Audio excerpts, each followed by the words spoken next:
Growing up, I had dreams and aspirations, but always felt like the kid that didn't fit in.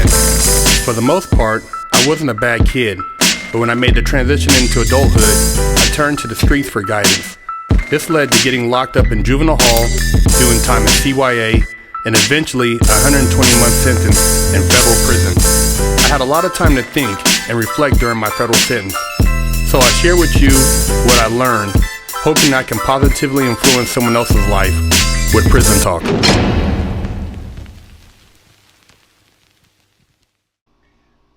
It's a sad day in America. My condolences to Charlie Kirk's family, to all his loved ones. Charlie Kirk, I feel, was an amazing person and a breath of fresh air for our culture. I never met the man or been to one of his rallies, but I used to watch some of his debates and speeches and listen to his commentary. He was very articulate, very well spoken, stood for values that I believe in, was a family man, and just had a lot of good qualities, man. You know, things that are rare in today's society. There's so many selfish, narcissistic, low-frequency people that don't care about anybody about themselves. They can give a damn about society. They want everything to fall and crumble, and they don't want anybody to have any success or love in the world. And I feel Charlie Kirk used to make a lot of sense when he would give people an opportunity to share their opinion and then come back with his opinion, which led to great discussions. You know, this tragedy, this assassination, this is by some powerful people, man.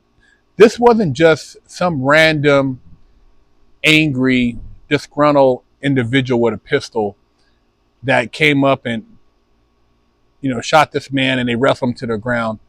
This was something that was calculated and planned out. And I used to squirt blood everywhere, but I was piecing things together, and it was really weird because the second guest that I talked to, before I went to ask him the question, what I was going to ask him, he was talking to him about how he was going to ask about transgenderism or something like that, but nothing about shootings. And this is the irony that came to me, which was like, right when he asked that, not like 5-10 seconds later, he was shot. And not only that, right after that, someone confessed to it who had no weapon, which makes me think that it was clearly a setup and that multiple people were involved. So, but prior to that, that's all I saw because everyone was squirming. I didn't see anyone fire a shot. I think it had to come from an elevated position for sure. And I think it had to have been a long rifle based off of how, so Charlie was like 10 yards in front of me from where my microphone was. So even if you have a pistol, if someone was talking about a pistol, all this stuff and shooting, it's hard to just hit an accurate shot with a pistol from 20 yards away. So it sounded like a .22 rifle to me, my perspective, but it had to have come from an elevated position. It couldn't have been any. Someone would have saw someone pull out a gun. Whoever's behind this knew where he was going to be seated, knew the distance. They knew his security detail. They had been following or watching Charlie for some time. And he was just a voice, man. You know, were they that threatened by what he said? When you're talking about God and Christianity or family values, you know, America, you know, morals, I mean, they don't even want that being said anymore. You know, he was able to break through the algorithm and really make an impact, I feel, because almost every video he did went viral. And, you know, he talked to politicians likewise, you know, just everyday people. But it wasn't a shouting match. It wasn't in my opinion, a confrontation. It was a discussion.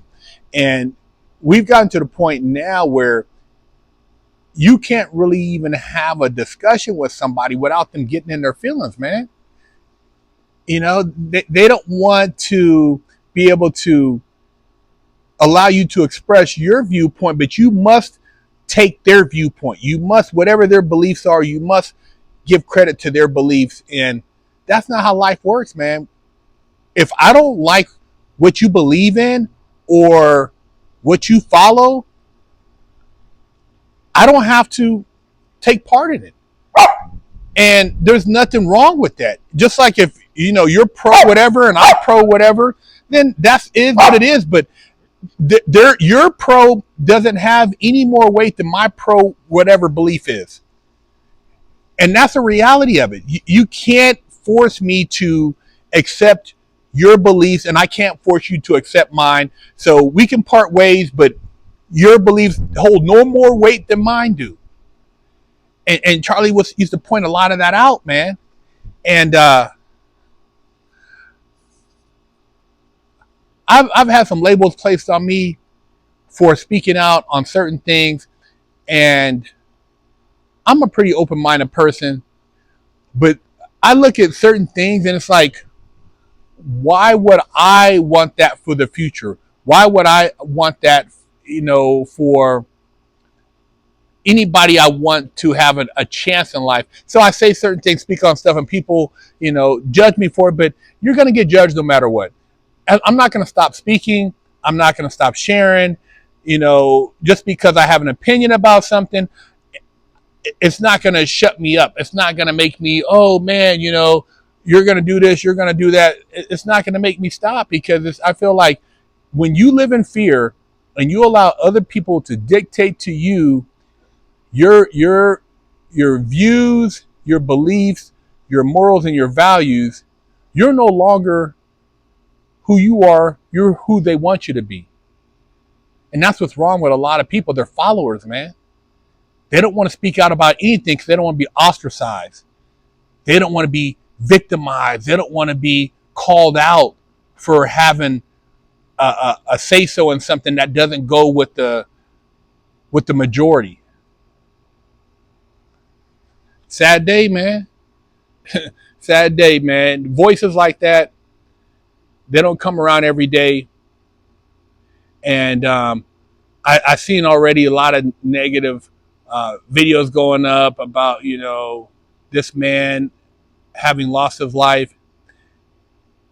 But those people, man, those are people who really are, for one, lost.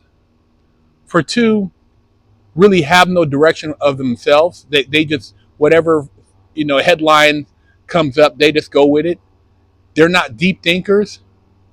They don't have the capacity to really look at things from an objective perspective and make sense of it. They kind of just go with whatever somebody's told them rather than reflecting on soul or spirit.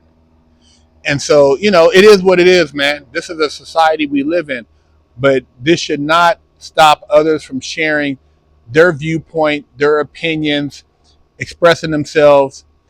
You know, we don't all have to be the same. Being different is what makes us great. But hey, I'm gonna stand on certain values, and those values are what they are. I'm not gonna, you know, be tolerant of somebody else. I'm just not gonna deal with them if I don't believe in certain things. And people think that you should, be accepting. Well, if it worked both ways, then you accept what I want to do. You accept my viewpoints. You continue to want to do what you do, so I'm gonna do what I do, and so be it. But back to Charlie Kirk, man, it's a shame, man. And you know, going on these college campuses, hearing him speak with the young people, it was so eye-awakening, and also just a reflection of the youth and what indoctrination has taken place across the country. Because, you know, a lot of times you're not called out on stuff, or you wanted to shout over somebody, And that's not a conversation. That's not intelligence. That's not having an intellectual debate. When you can accept somebody else's perspective of something and then reflect it and then be like, oh, okay, that makes sense or it doesn't make sense, that's when you know you're making progress. Not using violence, not, I don't want to hear what you got to say, so I'm going to eliminate you. It's not about that, man, But, yeah, I've never heard Charlie Kirk talk about violence towards other people or anything to me that would be, in a sense, confrontational to where somebody would want to take his life, man. And whoever did that, man, rooftop shot, it looked like, from the whatever CCTV video they have, that's a professional. That's a trained assassin, man. Trained killer, man. When I seen that, I thought about Kennedy, man. And, I thought about John F. Kennedy assassination when they shot him in the throat. Sad day, man. Leave a comment. Share the channel. Let me know what you think. I'm already getting shadow banned and, getting labeled. So it doesn't, there's nothing else they can do to me. There's nothing else they can do besides just, I'll just keep putting out videos because I do it because I love seeing people make a positive change. The comments inspire me. And I feel like I have a bigger calling. For all the negative I did in the world, I feel like to see me today shows that people can change and I can inspire others to change before they go through all I went through, because the streets is shit. The streets is garbage. A lot of this shit they're pushing is garbage. And people like me don't often come out and admit when they were wrong or they did something that was contrary to how they should have behaved. And I always point that out because I'm not blaming anybody for my actions but myself, man. And Charlie Kirk is going to be missed by a lot of people because I feel he always was sharp on his narrative. And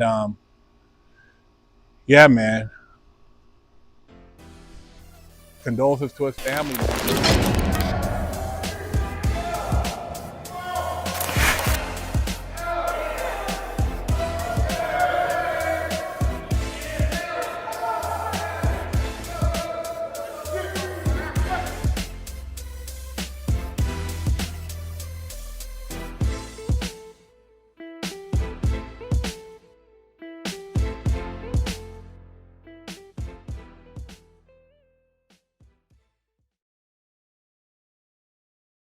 What's up? Big Herc 916. We still have some Charles Leclerc prints available. If you would like to purchase one, you can go to bigherc916.com. When they're gone, they're gone.